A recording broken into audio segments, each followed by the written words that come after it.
to Black CNN. I am your host, Anthony Wright. I hope everyone had a great 4th of July weekend. If you're like me, I couldn't tell if I was listening to fireworks or gunshots.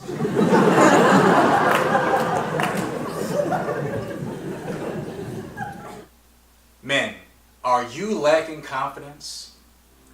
Well, look no further, because this episode is brought to you by Dick Starter.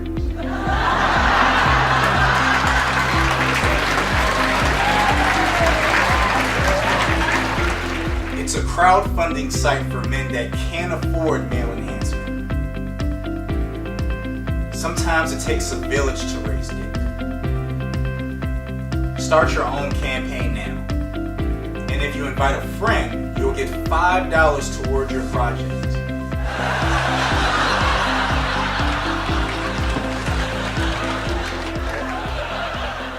Hollywood is finally getting its first plus-size superhero. They are still casting for the film, but they have their sights on Honey Boo Boo.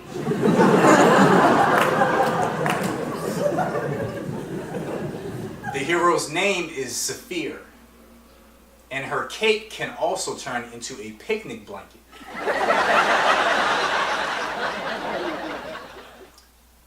The company Wishbone recalls thousands of cases of Italian dressing. You know, a homeless man once offered me a wishbone, but I don't think he was talking about the dressing.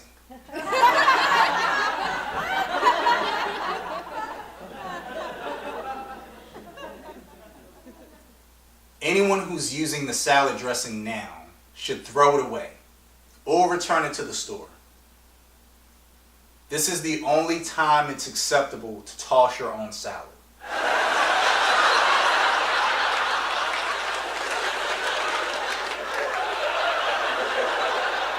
Joey Chestnut wins 11th Nathan's title with a record of 74 hot dogs. That's right, he took down 74 wieners. It was amazing. It was like he had no gag reflex.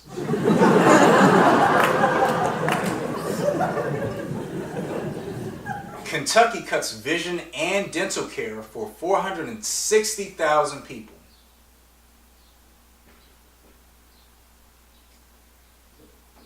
Now you have an excuse to say, I didn't know she was my sister.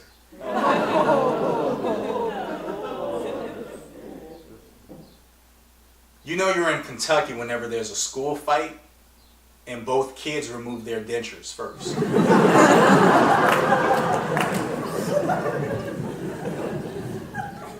The LaCroix sparkling water CEO was accused of unwanted touching by 2 male pilots.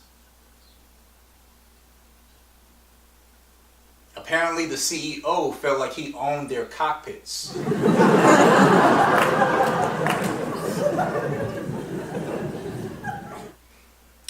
Now, here's what's interesting about the story. One of the pilots accused the CEO of grabbing him under his armpit.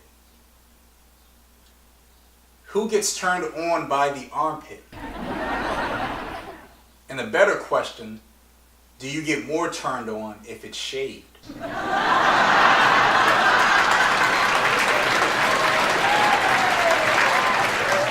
Prices for Lakers tickets are rising now that LeBron James is in town.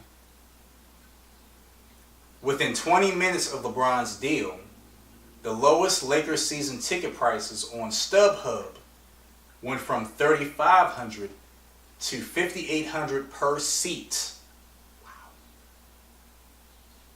And if you're overweight, that's 1 cheek per seat.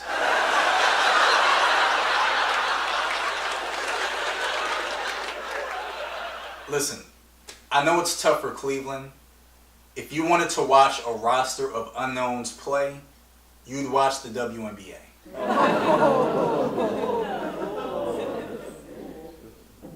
But let me talk to the Cleveland fans for just 1 second. Listen, don't worry. You may not have basketball, but hey, at least you have football, right?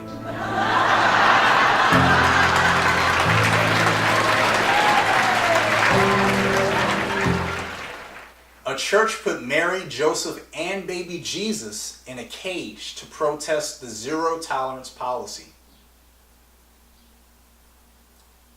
There's nothing more sad than being in a cage with your wife and a baby that's not yours.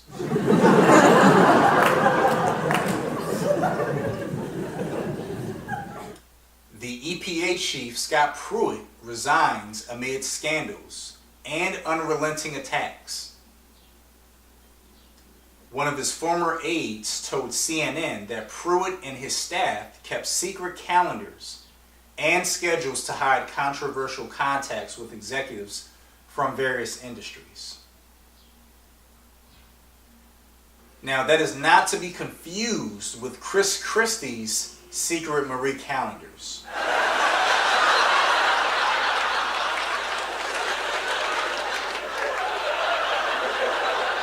And now for our top story of the week.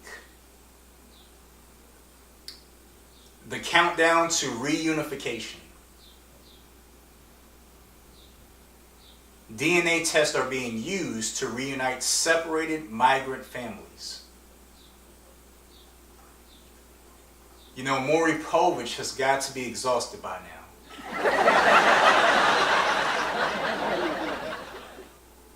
Now, the Trump administration must meet several deadlines laid out by a federal judge to reunite families. By Friday, officials must make sure every separated parent has a way to contact his or her child. By next Tuesday, separated children under 5 must be reunited with their parents. And by July the 26th, all children must be reunited with their parents. Now, there has been some debate regarding the collection of their personal data and obtaining it without the consent of a guardian, and how it could allow the government to conduct surveillance on the immigrants. But it may be the only way to meet the upcoming deadline. So tell me, what are your thoughts? Please let me know in the comments. Until next time, I'm Anthony Wright. Good night.